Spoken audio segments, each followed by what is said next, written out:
Hollywood. In the space of 15 years, it progressed from filming anonymous people standing in front of a barn to huge stars walking through purpose-built sets, dodging choreographed traffic. Major studios run by charismatic moguls built their own worlds, dream factories.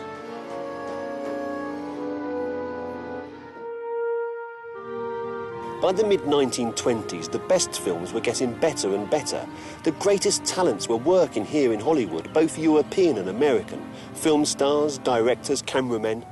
And then, almost overnight, films became awful. I planted the stuff in Eddie's shop. Yeah? And the Dicks will be there at 10 o'clock. Uh-huh. But they must not find Eddie. What you mean? Take him for a ride.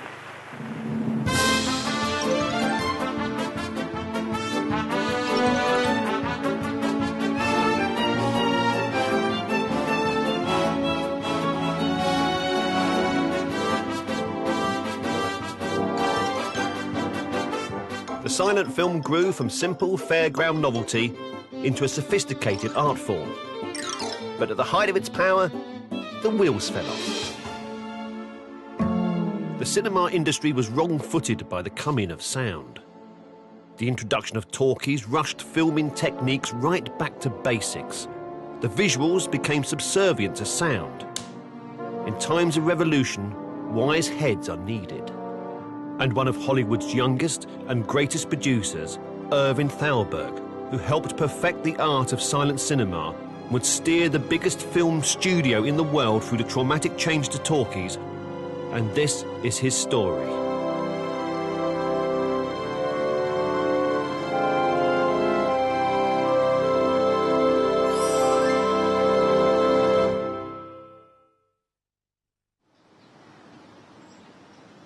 These are the old MGM studios. When they were built in the mid-1920s, Metro-Goldwyn-Mayer had ambitions to become the biggest beast in the Hollywood jungle. Long before Leo was a lion, Hollywood was a small backwater town. Then, independent film companies started moving here to enjoy California's sunny filming locations. In these early days, the industry was dominated by directors such as B.W. Griffith and Cecil B. DeMille. They created the cult of the all-powerful director, but many would be undermined by their overreaching ambition and fiery temperaments. Some of them needed adult supervision.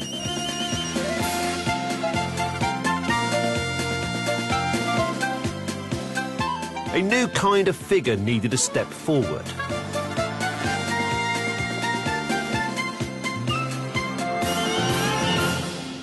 Hollywood defined the role of the producer, an important bridge between the money men and the creative talent. One such individual, who was both a good businessman and an excellent judge of what made a good movie, was Irving Thalberg. This is the Thalberg building behind me. At the top of his form, he produced cinematic masterpieces.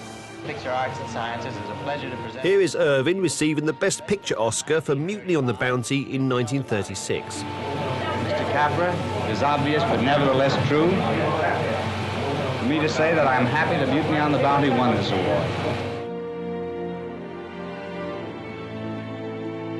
Although you may not have heard of Thalberg because he always refused to put his name on his films, you've certainly heard of the films he produced.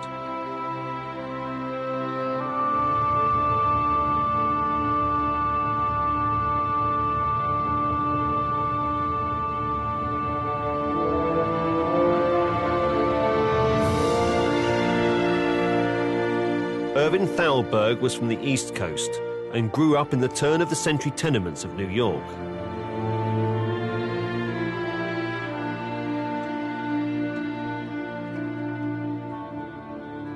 The Thalberg family had emigrated from Germany. Irving Thalberg was born to Henrietta Thalberg in Brooklyn, New York in 1899. His father, William, imported lace. Irving was born with a congenital heart defect. Doctors told his mother that he'd be unlikely to live past his 30th birthday. Henrietta spent the first 7 years of Irving's life giving him sponge baths, rub-downs and enforced rest periods.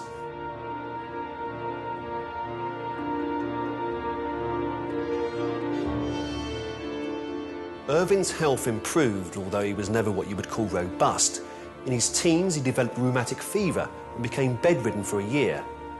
Irving sharpened his opinions on storytelling by reading classical literature, autobiographies and plays.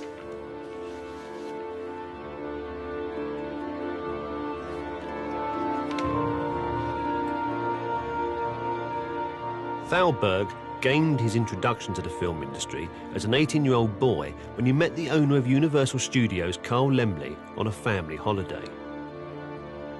Laemmle was a self-made man. Born in Germany, he emigrated to the United States as a young man, as did a surprising number of the early film moguls.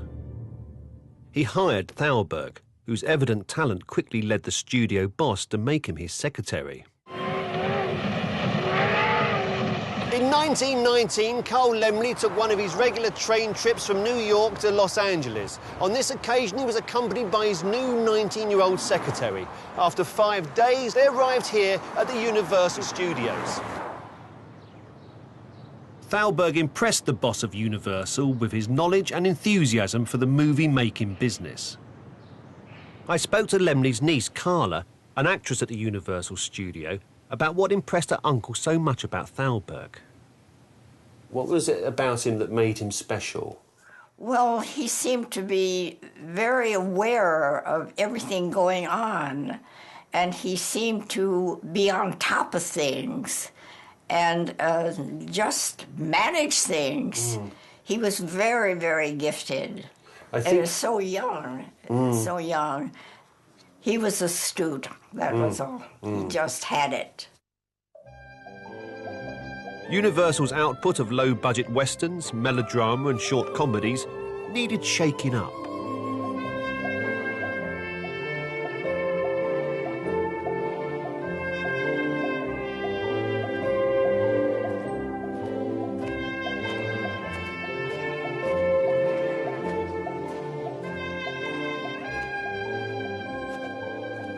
Irving Thalberg arrived at a troubled studio. Carl Laemmle had a tendency to employ his relatives in key positions, whether they could do the job or not. This caused a great deal of resentment and anger amongst the Universal management. Carl Laemmle then really threw the cat amongst the pigeons when he appointed Irving Thalberg as the new head of production. This was a complete surprise to everyone, including Irving Thalberg. Thalberg's first big problem was dealing with the massive ego of one of cinema's great maverick directors, Erich von Stroheim.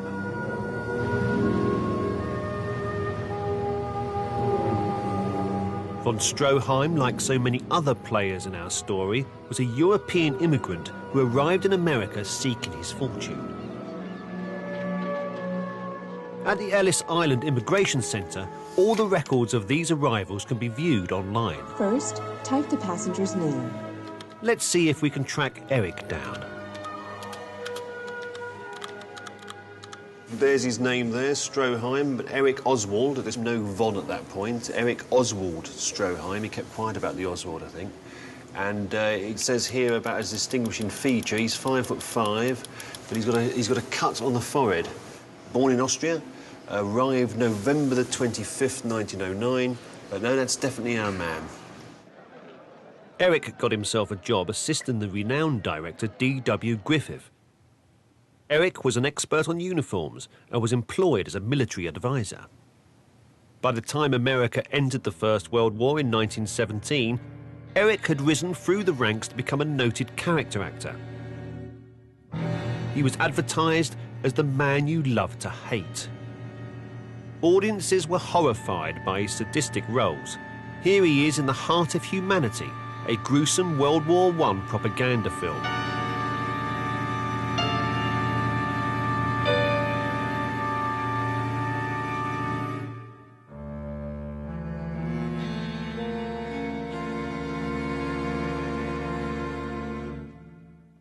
Von Stroheim craved power.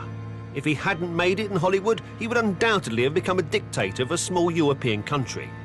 But he settled for the next best thing, being a film director. He took an idea to Carl Laemmle for a film he wanted to direct. Nothing was going to stand in Eric's way.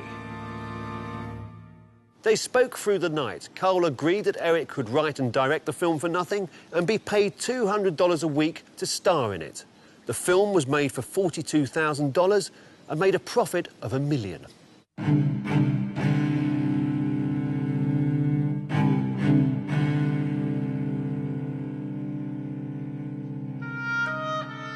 Blind Husbands was a stunning directorial debut. Audiences were shocked by the erotic charge of von Stroheim's performance.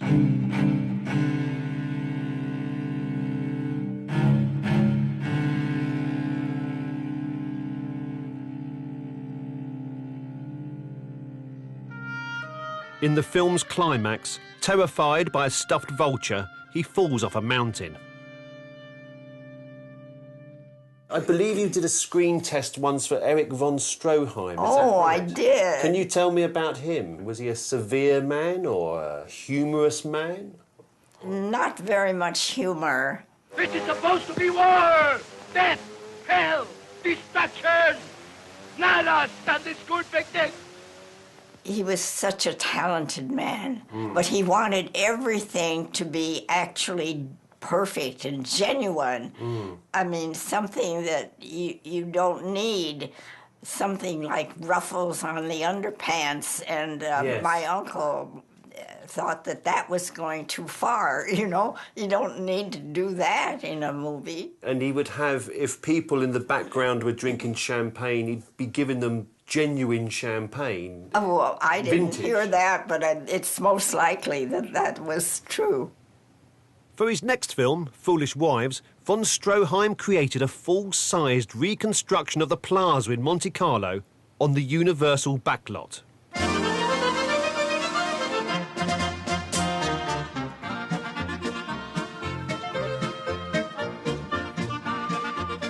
Von Stroheim demanded complete control to write, direct and star.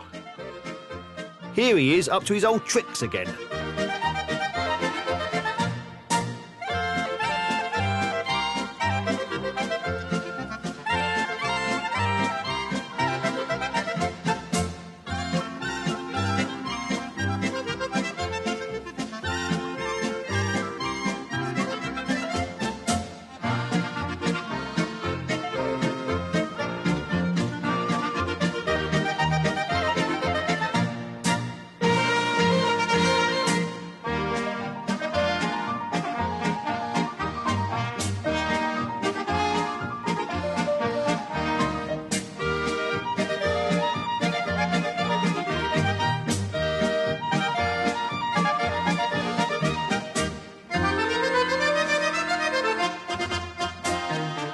Irving Thalberg grew concerned.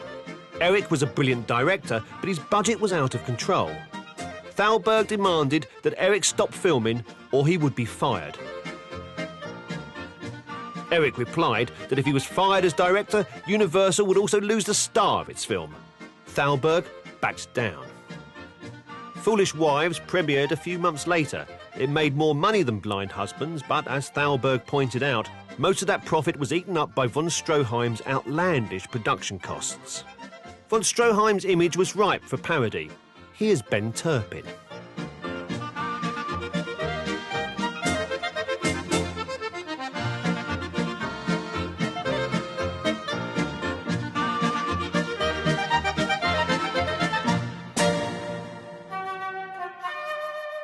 In von Stroheim's film Merry-Go-Round, the vintage champagne flows with no thought of cost.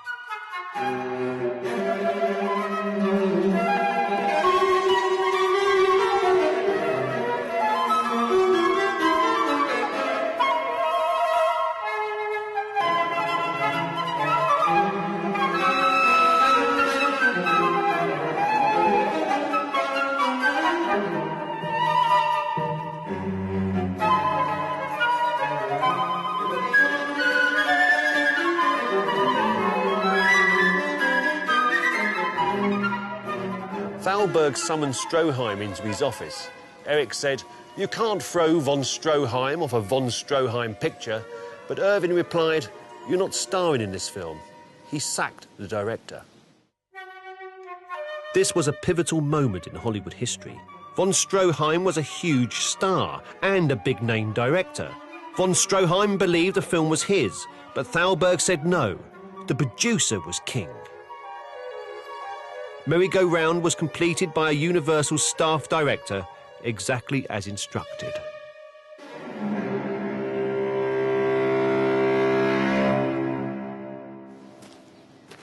The triumph of the producer led to a debate about art versus commerce. If the artist pays no attention to the budget, then the money men have to step in. Equally, if the money men don't have the creative flair of Irving Thalberg, they make artistic decisions which often end up ruining the film. One solution was for the film star to become his own producer. Here, Douglas Fairbanks signs the agreement that created United Artists in 1919, together with Charlie Chaplin, D.W. Griffith and Mary Pickford. Douglas Fairbanks had a vivid imagination which he transferred to the screen. Here he risks indigestion by indulging in a midnight feast. This is the food in his stomach.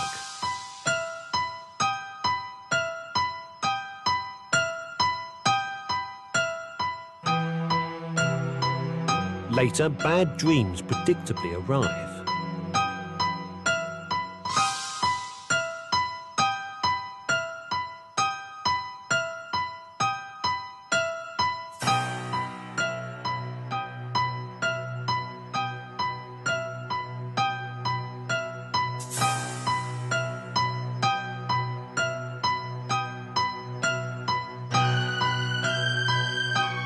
This is the only film ever made where the hero is pursued across open countryside by his own dinner. But then it starts to get weird.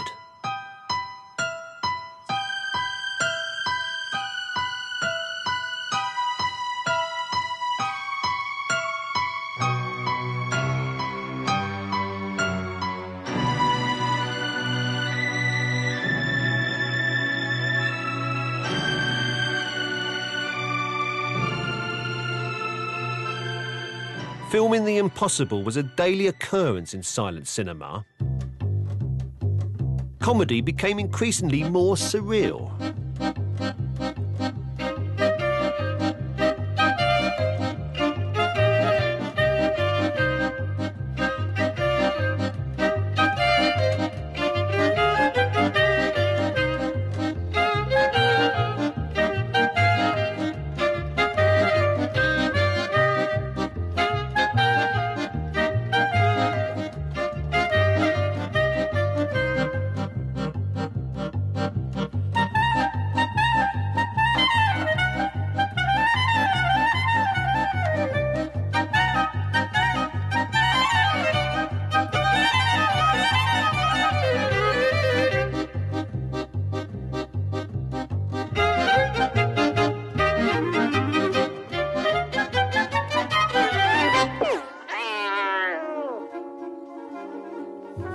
Distorting reality was a speciality of the actor Lon Chaney.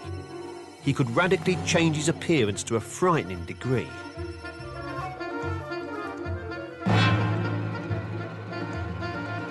In The Penalty, he plays a double amputee. His legs, which are painfully strapped up behind him, are hidden by his long coat.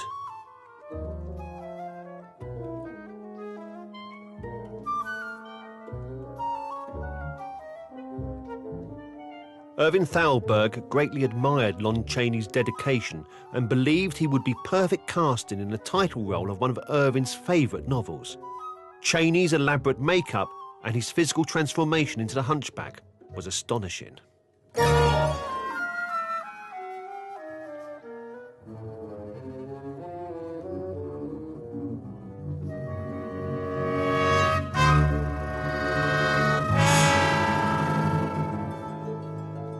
Here, out of costume, Lon Chaney demonstrates his climbing prowess.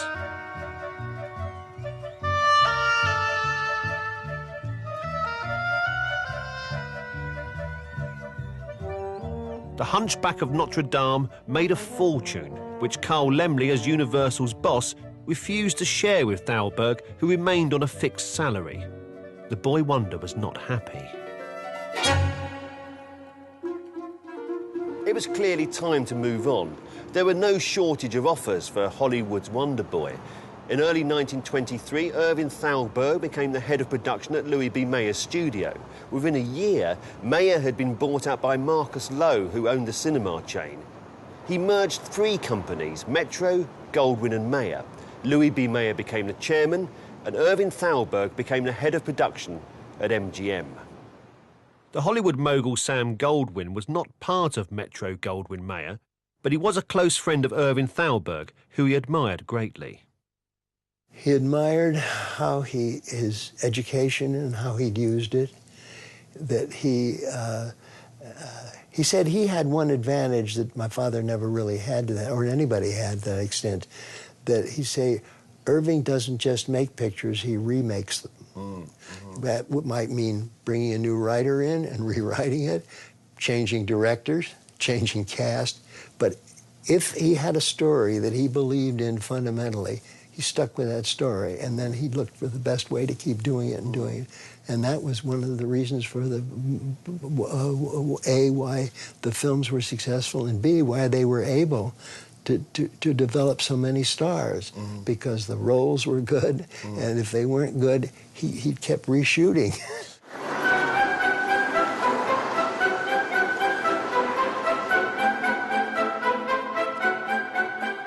Thalberg set about building MGM's fortunes. He chose stories that he believed would make great movies. He allocated writers, stars, directors to films that suited their talents. Everything needed to make a film was to be found within the walls of MGM. To ensure top quality, MGM employed only the best directors, actors, writers, cameramen, technicians, designers, and makeup artists. They all worked under exclusive contract to MGM and were available to work on any film the studio deemed suitable. In its heyday, it was a bit like going into Alcatraz. It was so boarded up, you know. And I remember the entrance on Washington Boulevard, not the one going into the Thalberg building, yes, because that's the executive offices, of course, and the gate is right there where you drive in. But I was nobody, so we had to go in through a kind of turnstile, which was very heavy metal, believe me. It was like getting into jail. And you had to get an okay to push the thing, and they released a lock on it, and you went around this thing, and you got in. And we were shown to the casting director's office, which was a small office not far from the entrance. And my mother and I met the casting director. And at that time, he looked at me and he said, how old are you? And I told him I was 17. And I was taken to the character wardrobe first time out. And here you had a character wardrobe with all of the costumes that had ever been worn in an MGM movie. They were all there. Can you imagine walking into that? And the woman who was in charge of it, a white-haired lady, who was smoking away, and she showed me a lot of the dresses. She said, now, Jean Harlow wore that in such and so. They had some incredible bits and pieces there in that wardrobe.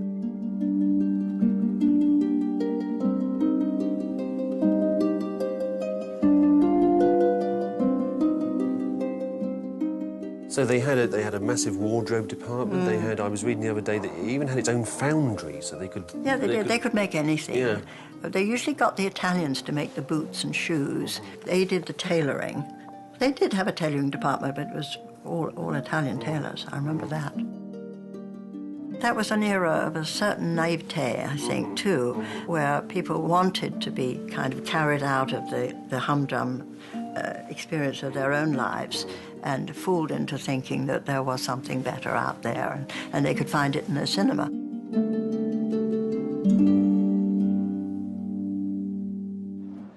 The greatest talents in cinema were drawn to MGM, Erich von Stroheim amongst them. Here he is on the MGM backlot in 1925, standing next to Stephen Fry.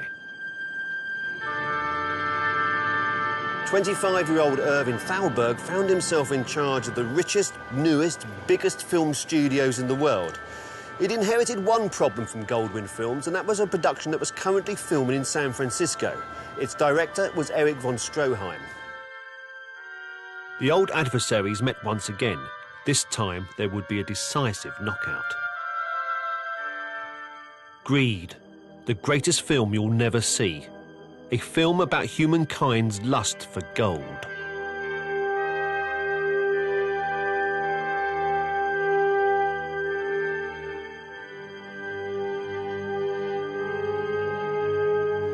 The building behind me features in one of the most notorious films ever made. I'm on the corner of Hayes and Laguna Street here in San Francisco.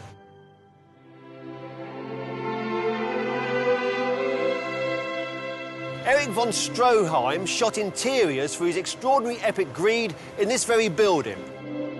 Here, Erich films from inside a genuine interior through the window to the genuine street below. This was a revolutionary shot in its day.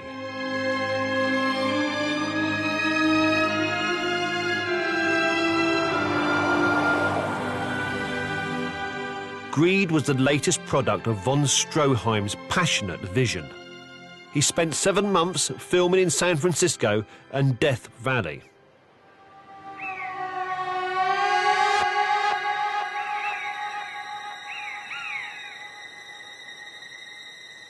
The finale of Greed takes place in Death Valley. Temperatures at the time had reached 142 degrees Fahrenheit. It was so hot, the paint was peeling and curling off the cars. The two actors were exhorted by Erich von Stroheim to fight to the death. Fight, fight, he said. Hate each other as much as you hate me. The character on the left is guilty of murder. The character on the right has tracked him down and is about to arrest him. But the tables are turned and our murderer appears to gain the upper hand. But then...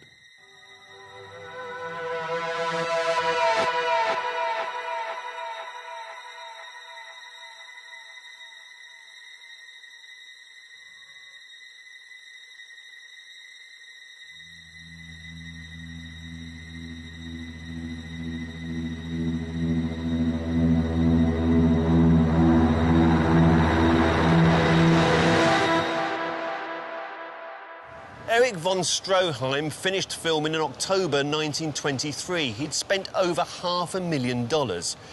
He spent the next few months feverishly editing the picture. Its first public screening was in January 1924 to an invited audience of about 10 people. His film was 8 hours long, completely uncommercial. He reduced it by half to 4 hours and claimed that he couldn't cut another foot to save his soul. So Thalberg simply took the film off him. It was edited down to 2 hours and released in December 1924. Once again, Irving Thalberg had demonstrated exactly who was the boss. Thalberg had a clever technique for honing his films for maximum appeal to cinema audiences. When previewing a film, he would sit in the back of the cinema making notes of the audience's reaction.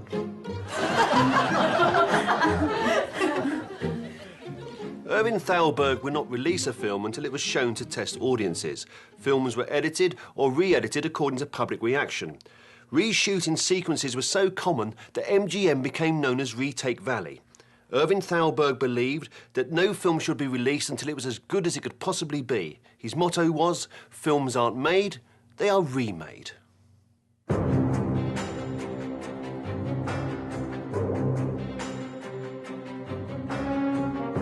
Another inherited project in trouble that year was Ben-Hur, which went on to become the most expensive film of the entire silent era. Goldwyn Studios had begun production in Italy, but within 2 months had spent the entire production budget of $1.25 million.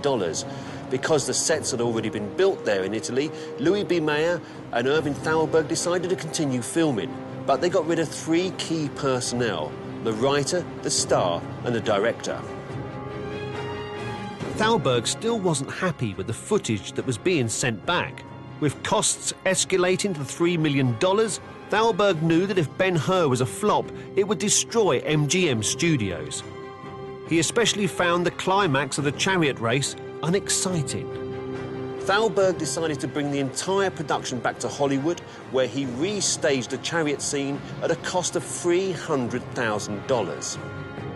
The chariot race was covered by 42 cameras, the most ever used by Hollywood before or since.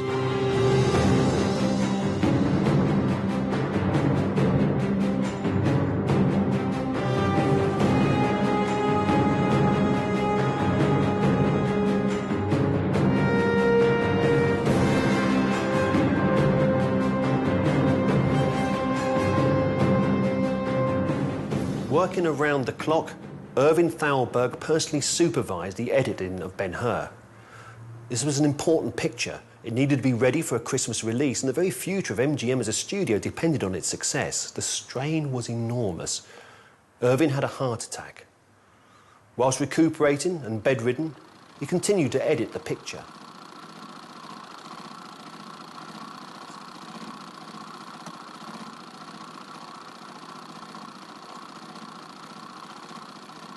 All this hard work paid off.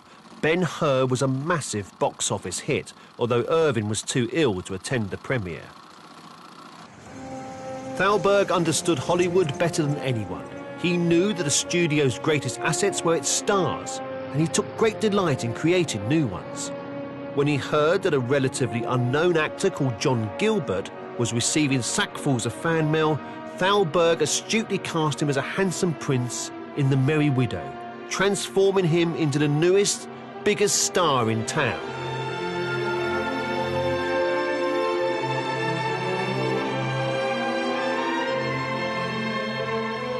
Thalberg would repeat the success with Norma Shearer, Joan Crawford, Greta Garbo, and many others. Within a few years, MGM claimed to have more stars than heaven itself.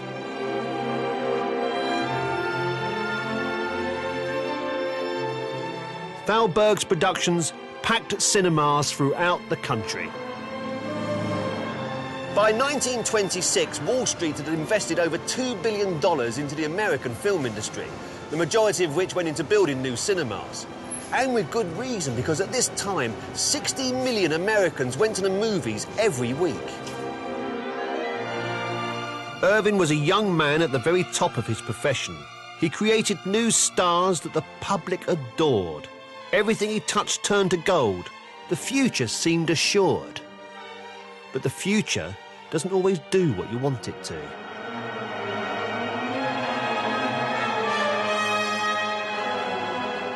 Behind me are the original Warner Brothers studios.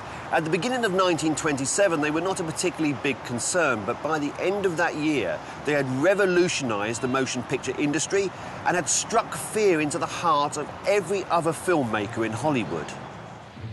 In the projection of the motion picture and the reproduction of the sound record, in the form of a large disc, is rotated on a turntable. This turntable is geared directly to the motion picture projecting machine and is driven by a common constant speed electric motor. Two formats had been invented in the early 1920s to synchronize sound and pictures. One used discs, the other created a visual soundtrack on the film. The camera's about up to speed now. We're taking this at about 80 feet a minute. I'll read a little from the Lincoln speech. It is for us the living, rather to be dedicated... It is for us the living, rather to be dedicated here to the unfinished work, which they who fought here have thus far so nobly advanced. Now, here is a test word that I want to try. Cheese crisps. Cheese crisps.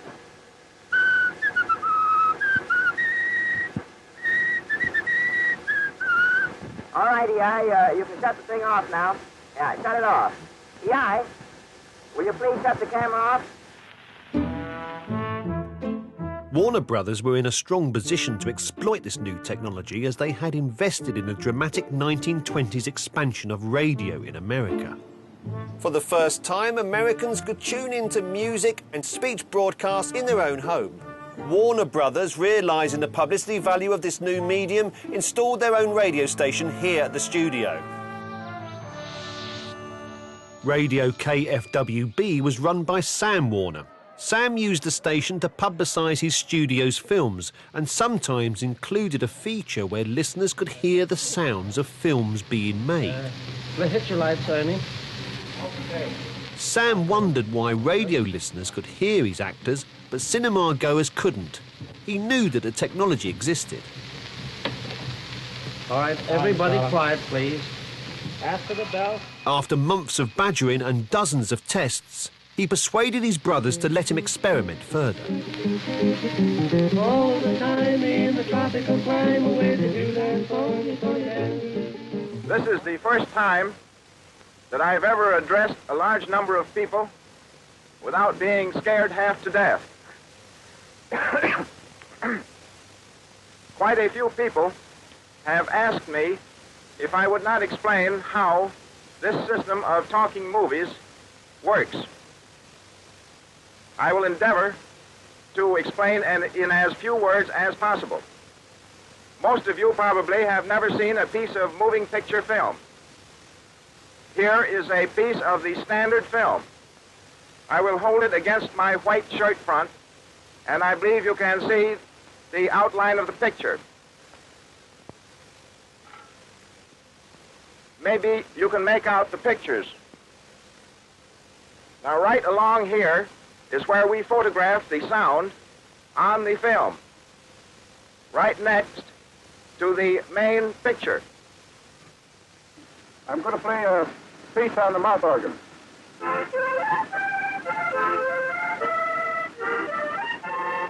The tinny sound and squeaky voices of the first sound films were wonderfully parodied by Charlie Chaplin in his film City Lights. He also wrote the music.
Silent films spoke a visual language understood by millions all over the world, and these films were always accompanied by live musicians.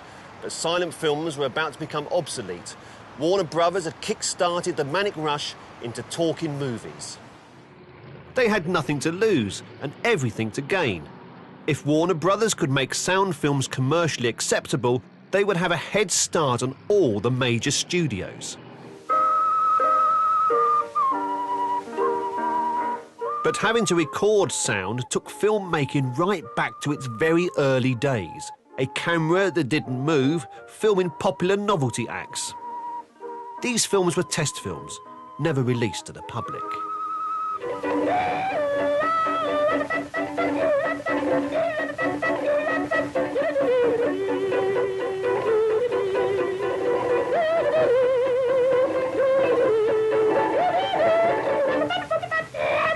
He is making eyes of me. He does so nice to me. Oh my, he is almost breaking my heart. I'm mistaken. Mercy, let his conscience guide him. He wants to marry me and be my honeybee. He is fatty just like jelly. When he left, he shakes his shoulder. He is kissing me. Silent movies didn't become talkies overnight. For a while, silent films were produced with a recorded musical soundtrack, replacing the job of live musicians. One such film, Don Juan, produced by Warner Brothers in 1926, starred John Barrymore. This film, with its lavish musical soundtrack, meant that audiences, even in the smallest cinema, would have an orchestral accompaniment.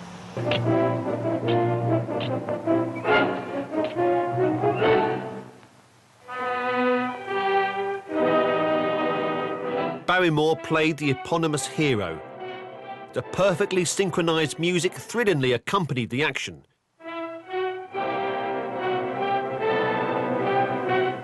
It became an overnight sensation. The premiere of Don Juan was accompanied by a programme of Vitaphone shorts with synchronised songs.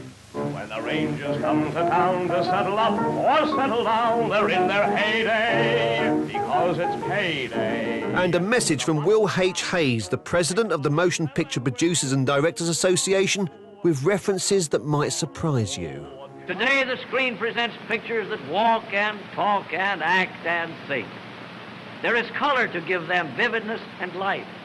There is widescreen projection just out of the laboratory to bring you the spectacles of nature and art in their true majesty. There is the promise, too, of three-dimension projection to give life-like perspective.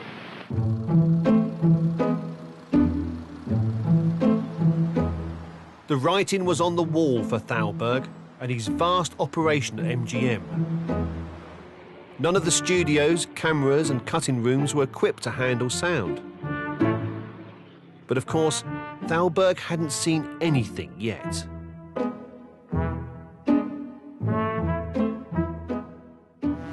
On the 6th of October 1927, The Jazz Singer was premiered. It was a sound film in that it had recorded musical accompaniment, but also featured its star, Al Jolson, singing a couple of songs and ad-libbing a few words of dialogue. It was these moments that caught the audience's ears. Wait a minute, you ain't heard nothing yet. Wait a minute, I tell you, you ain't heard nothing. You want to hear Toot Toot Tootsie? All right, hold on. No, listen, play Toot Toot Tootsie, 3 choruses, you understand? And the 3rd chorus, I whistle. Now give it to him hard and heavy. Go right ahead. Toot Toot Tootsie, goodbye. The Jazz Singer was a huge box office sensation. Warner Brothers made so much money, they were able to buy one of the big 3 film companies at the time, First National, and move into their vast studios here in Burbank. It would take nearly 3 years to convert all the studios and cinemas in America for sound. When sound came in, when the Jazz Singer was released and became the huge, box office smash that it did, what was your father's attitude to it? Because most people, it seemed, intelligent filmmakers of the day thought that talkies were just a passing novelty. My father and mother and Mr. Thalberg and his wife Norma all went to the premiere of The Jazz Singer together. And my father just sat and watched this, and that old survival instinct was there, and he knew this is what was coming. Oh, really? Yeah. And he walked out, and my father just couldn't say anything, and Thalberg didn't say anything. And Irving, isn't this terrific? He says, it's just a passing fancy. And my father was stunned by that. He couldn't believe that. And he often told me that story. But what what Thalberg was really concerned is that they were a factory, a mass-produced factory. And an invention had come along that had made 35 pictures that they had sitting on the shelf for release, obsolete. Yes. So they had to go back and redo it. And he didn't want this thing. Silent film may have seemed obsolete, but it didn't go quietly. One of the best films of the entire silent era was released among its dying embers, Sunrise. Directed in Hollywood by the noted German director F.W. Murnau, Sunrise featured his trademark moving camera. Here it is used to stunning effect, as Murnau mimics the core nature of cinema, a journey through the dark that takes us into spectacular visions.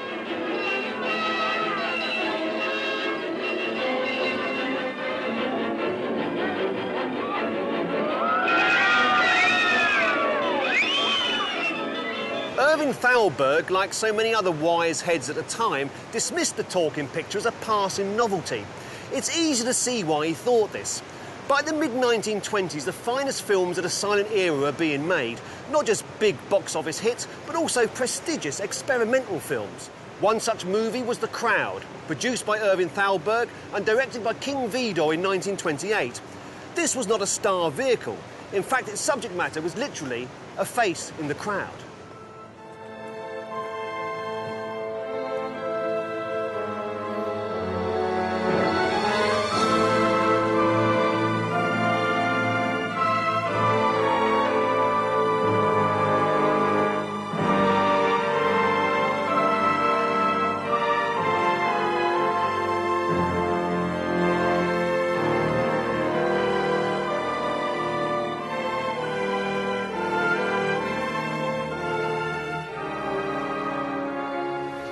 I told Thalberg, this may not pack the theaters as much as we hoped. I said, can't tell, but it may not. And he says, well, I think MGM making enough pictures, enough money, they can afford an experimental film every once in a while.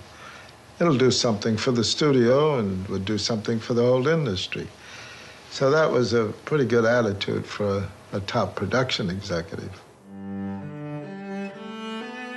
Irving Thalberg's creative commitment manifested itself in other ways as well. The studio didn't know they were lost how to end this picture happily. So we made actually 7 endings and tried it out, 7 previews with the various endings. And finally I came up with the ending where he's lost again in the crowd and the camera moves back, back, back. King Vidor was just one of the prominent American directors heavily influenced by Murnau's moving camera. Hollywood was still under the influence of the stationary camera shooting into a set, and they used to say long shot, medium shot, close up, and they just moved straight into the set.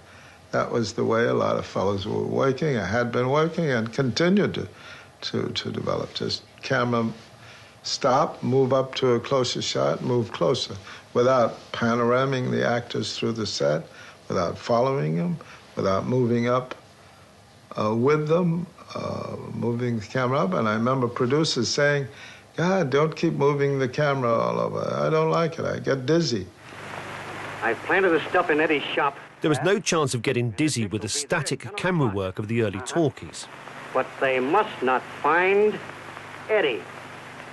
Here you may be wondering why the actor in the background is completely masked by the actor in front of him. It's because the actor in front of him is trying to make sure the telephone, which is in fact a microphone, can hear every word he says. What you mean? An amazing coincidence running into you accidentally like that. Especially as we had parted forever 3 months ago. You know it wasn't a coincidence. Here the microphone has been skillfully hidden in the set. Why didn't you telephone if you wanted to see me? I was afraid you might be in. And the filmmaking ability has also been skillfully hidden. Claire, did he kiss you? Yes. And did you kiss him? Oh, stop it, stop it. This man means nothing to me. Go ahead and ask your questions. But, oh, Jim, you've got to believe me. Cameras were now encased in huge boxes to muffle their sound, so it wouldn't be picked up by the static microphones hanging above the static actors. And suddenly a voice test could make or break a Hollywood star. A few of the silent film stars, such as Greta Garbo, John Barrymore and Joan Crawford, survived the transition to sound, but the majority didn't. John Gilbert was one high-profile victim. It was an image of the great lover, the intensive lover. You couldn't put this image that he had established into words. It becomes funny. Your eyes told me so, your heart told me so, your lips told me so. The people were waiting for what was he saying all the time in the silent films. They're waiting, and then they hear these words and they laugh. I love you. I've told you that 100 times this week. I love you. And I told you not to tell me that again. Others were hampered in less obvious ways. Douglas Fairbanks had created the action hero film, a cinema genre still thriving today. His first hero was Zorro, a caped crusader Batman with a fag on. Silent film allowed the luxury of superhuman action. A sword fight could be speeded up. Here is Douglas in Robin Hood.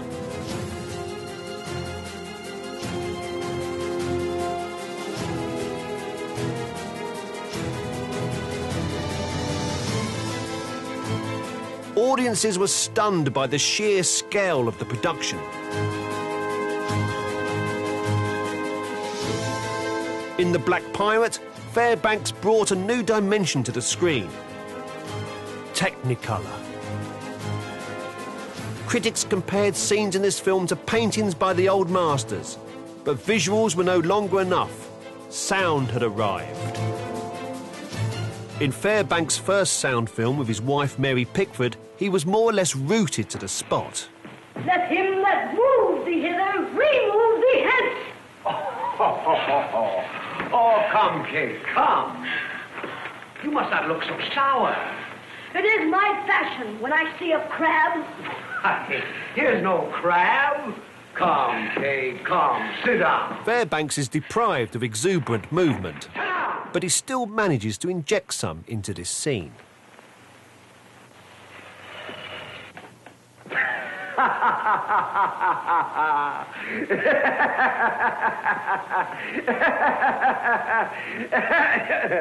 Oh, come, you wasp. You are too angry. If I be waspish, best beware my sting.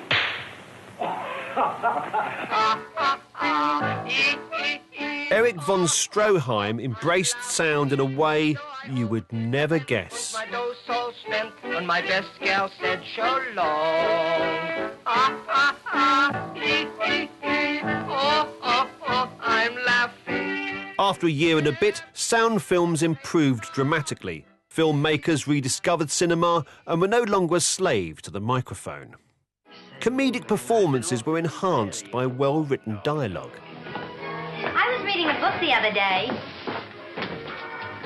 Reading a book? Yes, it's all about civilization or something. A nutty kind of a book. Do you know that the guy says that machinery is going to take the place of every profession? Oh, my dear. That's something you need never worry about. MGM's first talking film was the all-singing, all-tap dancing extravaganza Broadway Melody, which in 1929 set the style for future MGM musicals.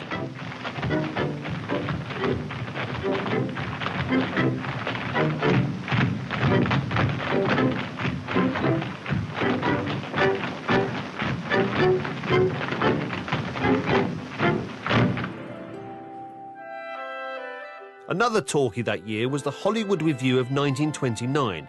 Irving Thalberg produced a picture which featured almost every one of MGM's stars in either a singing or talking role, the notable female exception being Greta Garbo. Garbo's first sound film for Thalberg wasn't released until 1930. Public curiosity was at fever pitch. What would the Swedish goddess sound like? The answer was Swedish. Give me a whiskey.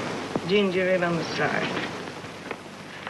Irving Thalberg continued to exhibit his acumen at MGM by signing the Marx Brothers in the mid-1930s. He produced their biggest ever picture, A Night at the Opera. As Irving described to Groucho, women didn't particularly like uncontrolled horseplay. They liked a little romance thrown into the mix. I love you. It's rather difficult to believe that when I find you dining with another woman. That woman? Do you know why I sat with her? Because No. she reminded me of you. Really? Of course. That's why I'm sitting here with you. Because you remind me of you. Your eyes, your throat, your lips. Everything about you reminds me of you. Except you. How do you account for that? She figures that one out, she's good. Thalberg had the Marx Brothers road test the film's comedy routines in front of live theatre audiences. This allowed them to time their film scenes for the cinema crowd. Thalberg was keen to work in this way again on the new Marx Brothers film, but he ran out of time. Irving Thalberg didn't see the next Marx Brothers film, A Day at the Races. He died in 1936 at the age of 37, not, after all, from a weakened heart, but from pneumonia. His wife, the film star Norma Shearer, and his mother, Henrietta, were at his bedside.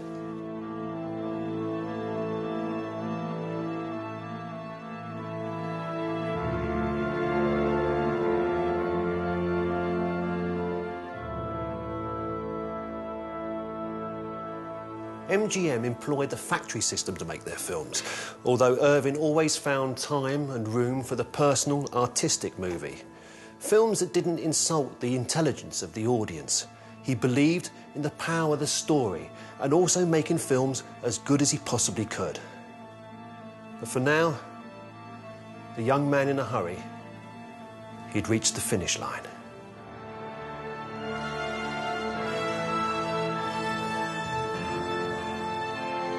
Thalberg's dedicated pursuit of excellence created a special kind of legacy.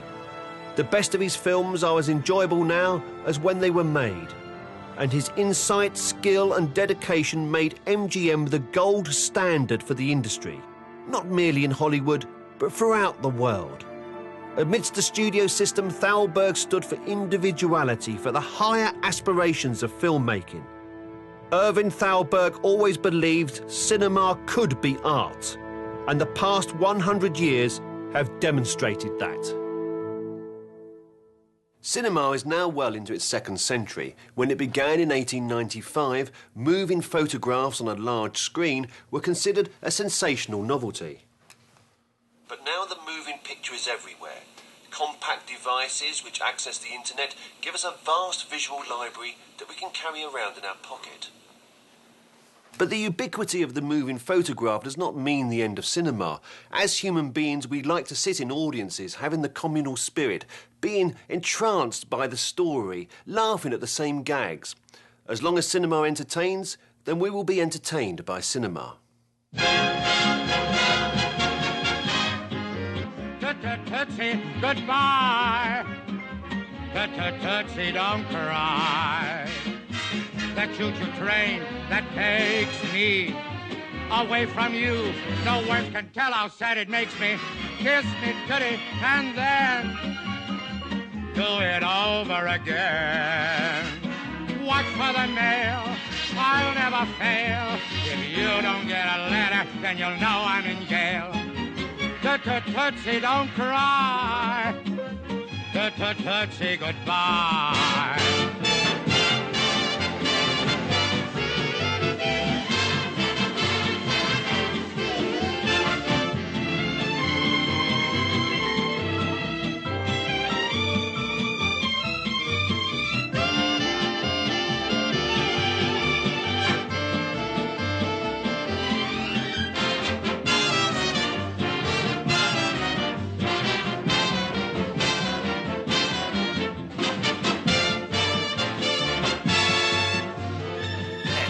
Met.